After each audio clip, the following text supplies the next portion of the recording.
ناوەندی ئۆرشەلیم یا بەیت المقەدەس بۆ زانست و گەشەی کۆمەڵایەتی لێرە لە واشنگتۆن پیشانگایەکی بۆ هونەرمەندی کورد لوقمان ئەحمەد پێکهێناوە.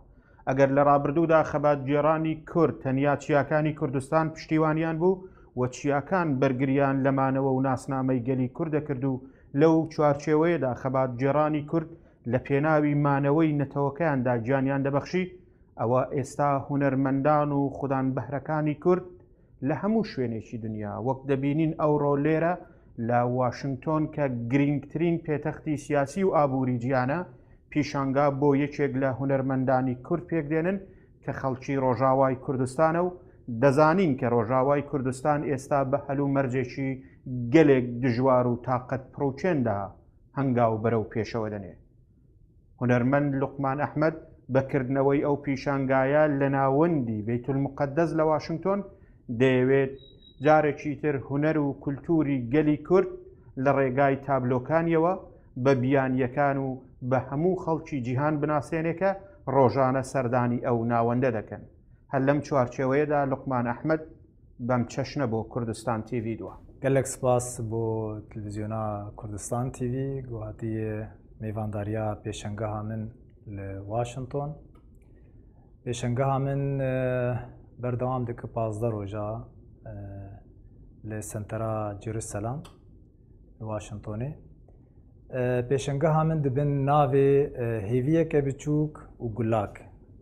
ئەف پێشەنگە دیاری بۆ گەلێ ڕۆژاوای کوردستان یاکۆ ئانا دەرەوشە گەلک خەراب و ئالۆز دەرباز دەبێ و ئانا لەبەر دەریێ ئازادیەیە هێڤیەکە بچووک ji بۆ ئانا ئەس دیار دەکەم. تابلۆیە من لەسەر ڕەوش و هشمەندی و کولتورا کوردی چاوا مەرەکاربێ ئەو ژیانە جوان و خوشک یا گۆڤەشارتی دناو ژیانە کوردی بدە بەرچاو و شانی گەلێ جیهانێ بکە گەلێ بیان بکە. و کارێ من gelekî ez dûrî abstrak ketim, dûrî tiştê wisa modern ketime. Karên piçekî klasîk tê de heye. Çawa forma jina Kurd, hesp û gul û zilam û piyavê Kurd bidim xanêkirin. Tembûr, dîlan, semawend, kêf û şahiya Kurda bidim xanêkirin. Ew jî gelek pirsa çê dike. Rastî kesê tên bînerên biyan tên gelek pirsa dikin. Dibêjin ev çi ye, ev instrument çi ye, ev tembûranê ev çi ye, ev gula çi ye, ev pirsa gelek pirsa dikin.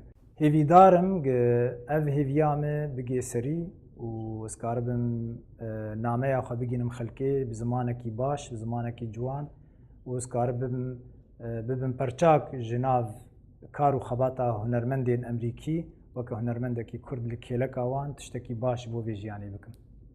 Gelek gelek spas. سینەماکاری کورد شەپۆلی عەباسی کە خەڵکی ڕۆژهەڵاتی کوردستانە و ئێستا نیشتەجێی ئەمریکایە لە کاتی ئامادەکردنی ئەو ڕێپۆرتاژەدا بەم چەشنە لەسەر گرنگی ئەو پیشانگایە قسەی کرد.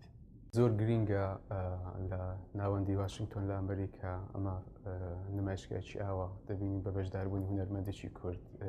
دیارە ئەمەی کورد بەڕاستی دەبێت پشتگیری لەو هونەرمەندانە بکەین. بەڕاستی خۆشحاڵم هونەرمەندێکی کوردی سووریا لێرە توانیوێتی بۆ چەندومین جار